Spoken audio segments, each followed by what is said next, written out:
Shalom Aleihim, saudaraku yang kekasih. Pada hari ini, hari Minggu tanggal 3 Mei 2020, saya ingin men-sharingkan rema-rema firman Tuhan bagi saudaraku yang tidak sempat mengikuti ibadah online pada pagi hari ini, supaya kita boleh belajar bersama-sama. Pertama kali dari rema firman Tuhan dari Mazmur yang dimasmurkan Ibu Yemima, yang diambil dari Mazmur 67 ayat 1 sampai dengan ke-7 dengan perikop nyanyian syukur bangsa-bangsa. Dilanjutkan Mazmur 97 ayat 1 sampai 12 dari Ibu Susan dengan perikop Yahweh adalah Raja. Lanjutkan pembacaan dari 2 Petrus 3 ayat 8 sampai 15 yang dibacakan Ibu Mirna. Dalam 2 Petrus 3 ayat yang ke-8, firman Tuhan menuliskan bahwa ada satu hal yang kita tidak boleh lupakan, atau dalam kata lain, kita harus ingat selalu bahwa satu hari di hadapan Tuhan seperti 1000 tahun, dan 1000 tahun seperti satu hari.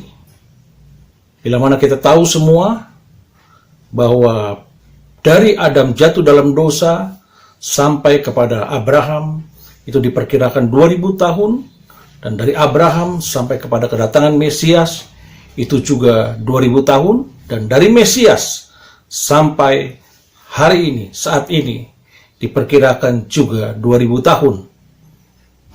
Jadi ada satu hari lagi yang dipersiapkan Tuhan, yaitu masa 1000 tahun damai, dan sebelum masa itu akan ada kesukaran dalam waktu yang singkat.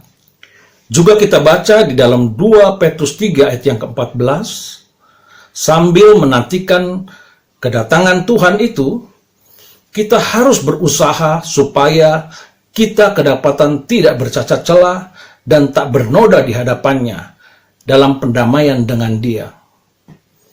Jadi ada waktu yang Tuhan persiapkan, dan kita harus mempersiapkan diri sebagai orang-orang yang telah mendapatkan kasih karunia-Nya. Kalau kita memperhatikan Mazmur 67, sesungguhnya diceritakan di situ bahwa kita orang-orang yang percaya kepada Yesus Kristus, kitalah orang-orang yang menggenapi nubuatan Mazmur ini.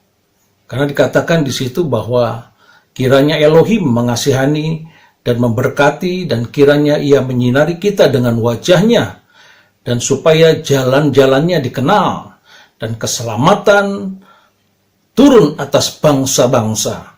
Dan bangsa-bangsa tersebut adalah kita, sebagai bangsa dan suku bangsa yang dipilih menjadi milik kepunyaannya karena kepercayaan kita kepada Yesus Kristus.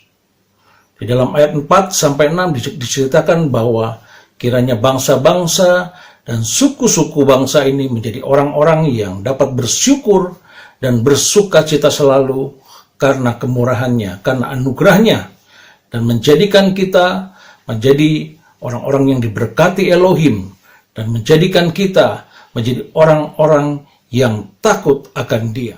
Minggu lalu diingatkan bahwa kita tidak usah heran apabila ada masa kesusahan, ataupun akan ada nyala api siksaan yang datang kepada kita sebagai ujian, seolah-olah terjadi sesuatu yang luar biasa. Dan di dalam Matius 24, dalam percakapan Tuhan Yesus dengan murid-muridnya, dan murid-muridnya bertanya, apa tanda kedatangan Tuhan dan tanda kesudahan dunia? Dan Tuhan Yesus memperingatkan kepada murid-muridnya supaya mereka berhati-hati, berawas-awas, supaya jangan ada yang menyesatkan mereka. Dan di dalam ayat yang ke-7, Matius 24, Tuhan Yesus mengatakan bahwa karena bangsa akan dibangkitkan melawan bangsa, dan kerajaan melawan kerajaan, dan akan terjadi kelaparan dan wabah penyakit, dan gempa bumi di berbagai tempat. Jadi tanda-tanda kedatangan Tuhan, saya garis bawahi di situ juga ada wabah penyakit. Ini saya baca dari terjemahan Indonesia Literal Translation. Saudara juga bisa baca dari King James Version, di situ ada wabah penyakit. Jadi di dalam terjemahan baru tidak terdapat terjemahannya untuk wabah penyakit ini. Tetapi kita bisa lihat dari terjemahan-terjemahan yang lainnya terdapat bahwa akan ada wabah penyakit, dan kita sedang mengalami juga COVID-19. Ya, kita yang paling penting adalah kita berusaha supaya kita kedapatan tidak bercacat celah menjelang kedatangan Tuhan. Dan di dalam Matius 24 ayat yang ke-32, saya bacakan buat saudara. Dan pelajarilah perumpamaan tentang pohon ara. Bila mana ranting-rantingnya sudah menjadi lembut dan daun-daunnya bertunas, kamu mengetahui bahwa musim panas sudah dekat. Demikian pula lah kamu ketika kamu melihat semua ini, kamu mengetahui bahwa dia sudah dekat. Di ambang pintu, sesungguhnya aku berkata kepadamu, generasi ini sekali-kali tidak akan berlalu sampai semua ini terjadi. Nah, kita sudah mendapatkan suatu peringatan daripada Tuhan. Kita belajar dari pohon ara. Dikatakan bila mana pohon ara itu rantingnya sudah mulai melembut dan bertunas, tanda kedatangan Tuhan sudah sangat dekat. Dan dikatakan satu generasi tidak akan lalu daripada hal itu terjadi. Dan kita mengetahui bahwa pohon ara adalah lambang daripada bangsa Israel. Kita mengetahui sejarah bangsa Israel. Dari tahun 70 Masehi, mereka di diaspora dan tidak lagi ada bangsa Israel sebagai suatu bangsa yang berdaulat. Sampai tanggal 14 Mei tahun 1948, bangsa Israel memproklamasikan kemerdekaannya. Itu suatu lambang bahwa Israel yang tadinya dari tahun 70 Masehi sampai tahun 1948 seolah-olah tidak ada, seolah-olah mati. Tiba-tiba rantingnya mulai melembut dan bertunas, hidup di tahun 1948. Dan ada usaha-usaha bangsa-bangsa di sekeliling bangsa Israel untuk mencoba menyerang bangsa itu dan memusnahkannya kembali. Tetapi oleh kuasa Tuhan, maka bangsa itu tetap ada. Dan menjadi peringatan daripada Tuhan Yesus mengatakan bahwa satu generasi tidak akan lalu daripada itu. Bila kita mempelajari tadi di dalam 2 Petrus 3 ayat yang ke-8, dikatakan bahwa yang ini yang tidak boleh kita lupakan, yaitu satu hari sama dengan 1000 tahun, dan 1000 tahun sama dengan satu hari.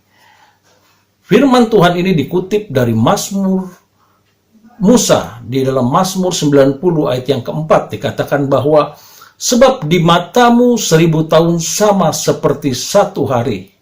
Dan di dalam ayat yang ke-10 dikatakan bahwa masa hidup kami 70 tahun, dan jika kamu kuat 80 tahun. Jadi kita bisa katakan bahwa satu generasi adalah 70 sampai 80 tahun. Bila mana kita tahu bangsa Israel mulai bertunas tahun 1948. Bila mana kita tambahkan 70 tahun, maka menjadi tahun 2018. Dan bila mana kita tambahkan 80 tahun, menjadi tahun 2028. Dan kita saat ini berada di tahun 2020. Jadi sudah sangat dekat kedatangan Tuhan. Dan masa kesukaran itu dibagi dua menjadi 3,5 tahun pertama dan 3,5 tahun yang kedua. Di dalam 3,5 tahun yang pertama, banyak terjadi kesukaran-kesukaran yang akan dialami oleh seluruh dunia seperti saat-saat ini. Kita tidak tahu apakah kita juga sudah memasuki masa kesukaran ini. Tetapi di dalam masa kesukaran yang kedua, maka di situ akan terjadi juga penumpahan cawan murka Tuhan. Dan kita berdoa bahwa kita sebagai orang-orang yang telah dikasihi oleh Elohim, yang kita berusaha selalu untuk hidup kita tak bercacat celah, ada satu pengharapan lagi di dalam diri kita sebagai orang-orang yang percaya, yaitu pengharapan akan adanya penebusan dalam tubuh kita. Tubuh kita akan diubah menjadi tubuh yang mulia. Dan orang-orang yang mati di dalam Tuhan akan dibangkitkan dan juga akan diubah tubuh menjadi tubuh kemuliaan. Dan kita bersama-sama akan naik untuk kita boleh menjadi mempelai Kristus dalam perkawinan anak domba, menyambut Tuhan Yesus di angkasa sebagai rapture. Jadi saudara, kita memiliki satu pengharapan di dalam kesusahan-kesusahan yang kemungkinan kita tidak akan sanggup untuk menanggungnya. Maka disitulah kasih karunia Bapa Yahweh dianugerahkan kepada tiap-tiap kita. Jadi kita tidak usah takut, kita tidak usah gemetar. Yang paling penting adalah kita berjaga-jaga, jangan sampai hari itu seperti pencuri datang kepada kita. Tetapi kita yang sudah bersiap siaga, dan kita mempersiapkan kehidupan kita untuk kita tetap bersuka cita, bersyukur, menaikkan pujiannya, beribadah kepada Dia dengan kesungguhan hati kita. Maka hari itu datang bukan menjadi ketakutan bagi kita, tapi hari itu menjadi kesukaan bagi kita, orang-orang yang menantikan kedatangannya. Dan bagian terakhir di dalam Mazmur 97, saya tidak akan ambil seluruhnya, dalam ayat yang ke-1 sampai dengan ke-9 menjelaskan bahwa Yahweh adalah Raja yang berdaulat atas segala bangsa.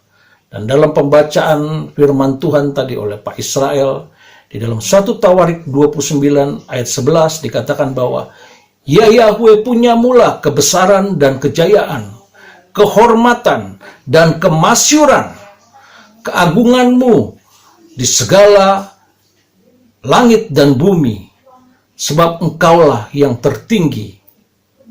Nah, dalam Mazmur 97 ayat yang ke-10 sampai ke-12 dikatakan bahwa kita sebagai orang-orang yang mengasihi Yahweh, kita harus tetap membenci kejahatan, karena Yahweh juga membenci kejahatan dan membenci dosa. Kita tidak boleh tinggal di dalam kejahatan, kita tidak boleh tinggal di dalam dosa. Kita harus tetap memperbaharui kehidupan kita untuk hidup berkenan kepada Dia. Dan supaya kita yang memelihara hukum-hukumnya, yang memelihara perintah-perintahnya, maka dikatakan bahwa Yahweh akan memelihara nyawa kita sebagai orang-orang yang dikasihinya. Jadi saudaraku, nyawa kita ada di tangan Yahweh sebagai Raja yang berdaulat. Dan dikatakan bahwa Dia yang memelihara.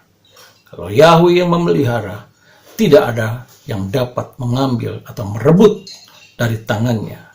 Dan juga dalam ayat yang ke-11, di dalam Mazmur 97, dikatakan bahwa terangmu sudah terbit, hai orang-orang benar.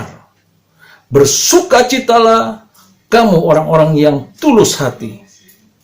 Ya ini, kalau kita memiliki ketulusan hati di dalam kita beribadah kepada Dia, berbakti kepada Dia, maka dikatakan di dalam hidup kita akan ada selalu sukacita.